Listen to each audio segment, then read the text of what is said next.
Olá, eu sou o Luís Branco, esta é a edição de 4 de fevereiro do podcast quinzenal de notícias canábicas em português. O 4 e 20 sai nos dias 4 e 20 de cada mês no esquerda.net e na tua aplicação de podcasts. Nesta edição o destaque vai para os relatos do regresso da repressão policial aos utilizadores de drogas em Lisboa e Porto, do avanço dos clubes sociais alemães, também ameaçados de retrocesso com as eleições deste mês.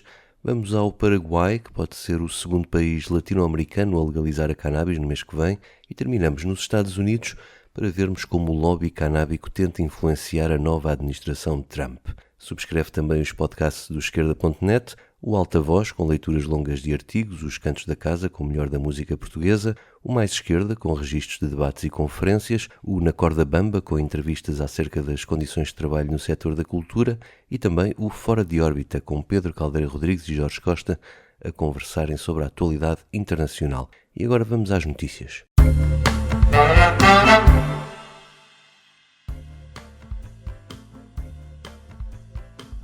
A repressão policial sobre os consumidores de drogas está a aumentar em Portugal e as associações que trabalham no terreno, na área da redução de riscos, dizem que a situação começa a fazer lembrar os tempos que antecederam a política de descriminalização.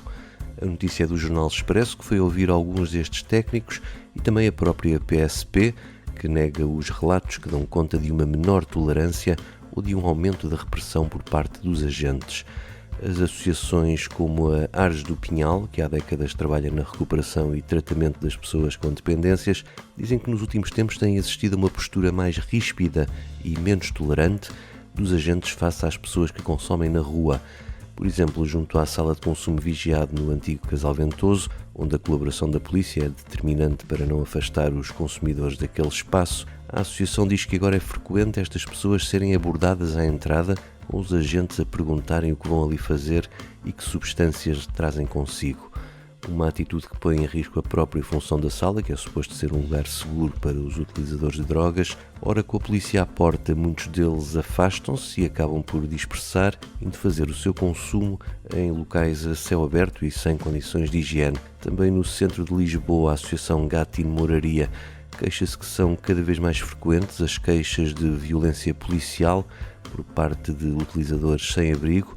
Questionadas sobre o que poderá estar por trás desta mudança de atitude, as associações, como a Cosmic Care, apontam uma transformação não só da mentalidade da polícia, mas do conjunto da sociedade por causa do crescimento do discurso securitário e proibicionista que coloca como alvo os utilizadores, mas também quem trabalha na área de redução de riscos e passa a ser visto como um facilitador desses consumos. O cenário estende-se também ao Porto, com um dirigente da Associação Caso a denunciar que, passados 20 anos, a polícia está outra vez a apreender substâncias aos consumidores de longa data e a atribuir também esta mudança ao discurso político dos governantes, apesar de estar mais do que comprovado tratar-se de uma estratégia errada. O presidente do ICAD, o Instituto para os Comportamentos Aditivos e as Dependências, ouviu estas queixas e está preocupado com o que diz ser um retrocesso. João Golão, que foi o responsável pela implementação do modelo português de descriminalização, tão elogiado pelos outros países, diz que há muitos consumidores que, em vez de serem encaminhados para respostas sociais ou de saúde, estão a enfrentar a repressão pura e simples, tal como acontecia no século passado.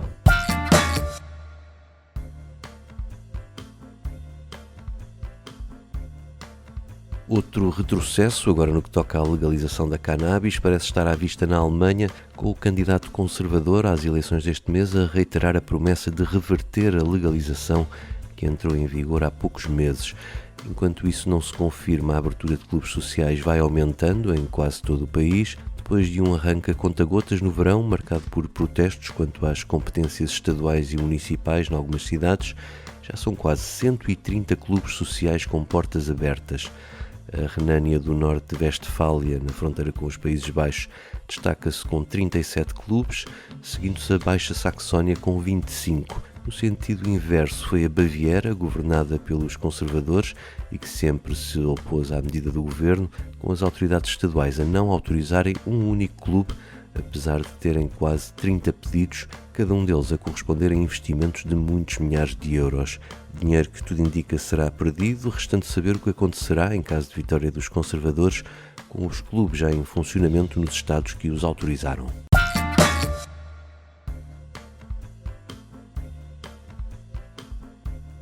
As tendências do consumo nos países com cannabis legal, por exemplo em boa parte dos Estados Unidos, mostram cada vez mais gente e sobretudo gente jovem a afastar-se do tabaco e a optar pela cannabis.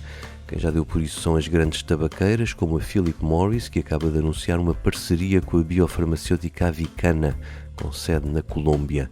O objetivo da parceria é a investigação científica da cannabis para fins medicinais e este não é o primeiro investimento da tabaqueira no setor. Segundo disse à revista espanhola Cânhamo, o diretor da firma de investimentos Alliance Global Partners, trata-se de uma estratégia de várias décadas para preparar uma alteração de consumo a longo prazo que as aproxima do setor da cannabis.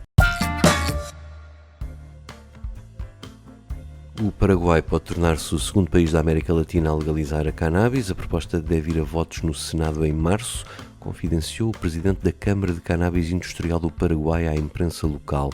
A proposta prevê o comércio regulado em dispensários autorizados e este responsável da indústria do cânhamo diz que o objetivo será atrair turistas consumidores brasileiros, onde o Supremo Tribunal despenalizou a posse até 40 gramas no ano passado. O empresário antevê também apoios de $25.000 por hectare às famílias camponesas para abraçarem o cultivo legal da planta.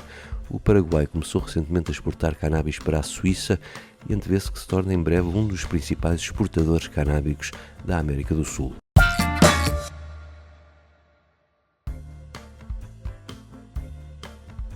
Nos Estados Unidos não foram só os oligarcas da tecnologia a abrirem o bolso para pagar a cerimónia de posse de Donald Trump. Sabe-se agora que uma das grandes empresas canábicas, a Curaleaf, passou um cheque de $250.000 através da Associação Industrial do Setor. Estas contribuições garantiram à associação e a alguns empresários um lugar na tribuna de posse do novo presidente.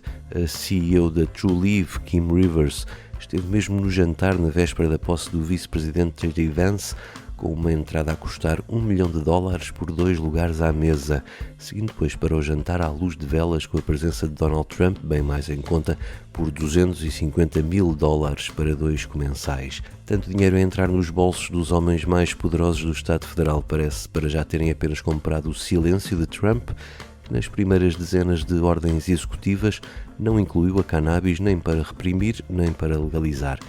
Mas os lobistas canábicos estão confiantes nos sinais dados por Trump durante a campanha a favor da reclassificação da planta e da liberdade dos Estados para legislar como entendam, tendo ele próprio apoiado a legalização na Flórida, que ficou a poucos votos de ser aprovada em referendo.